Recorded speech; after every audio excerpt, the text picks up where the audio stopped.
Je m'appelle Jean-Baptiste Mario, j'ai 21 ans. Je suis titulaire d'un bac sciences et technologies de l'industrie et du développement durable, option architecture et construction, ainsi que d'un BTS design d'espace.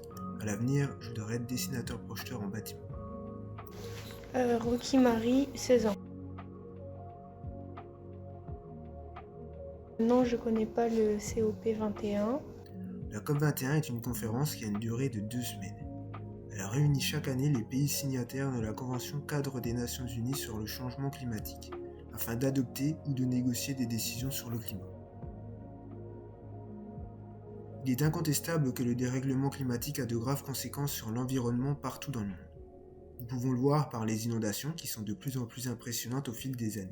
Des études indiquent que plus de 120 000 maisons ont été partiellement ou totalement détruites par ce phénomène. Les cours d'eau sortent de leur lit et une remontée du niveau des mers peut être observée.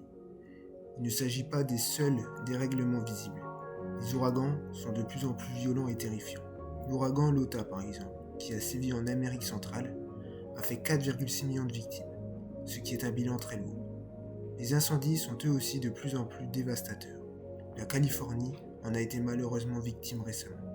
La Russie a également été touchée par d'impressionnantes tempêtes de neige et les États-Unis ont connu des températures avoisinant les 54,5 degrés à l'ombre, ce qui est sans aucun doute un record terrifiant. Malheureusement, ces catastrophes naturelles ont de lourdes conséquences. Elles engendrent de graves dégâts humanitaires mais également économiques. Oui, un peu, ça m'inquiète. Oui, le climat est déréglé. Je le vois à cause des incendies de forêt, des grandes inondations, des ouragans.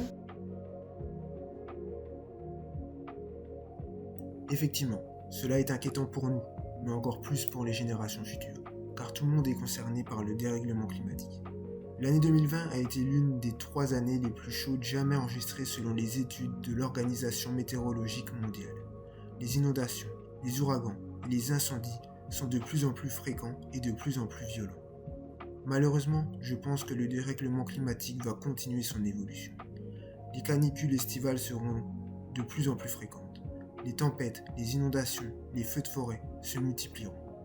Il y a de fortes probabilités pour qu'à terme, la majorité des glaciers alpins disparaissent et malheureusement, tout cela aura inévitablement des impacts sanitaires, tels que la surmortalité due aux températures anormalement élevées, les vagues d'épidémies, etc. Il est évident que l'un de nos principaux défis du XXIe siècle doit être la lutte contre le réchauffement climatique. Nous devons le faire pour nous, pour les générations futures et également pour notre planète. Le climat dans 15 ans, je pense qu'il sera de pire en pire.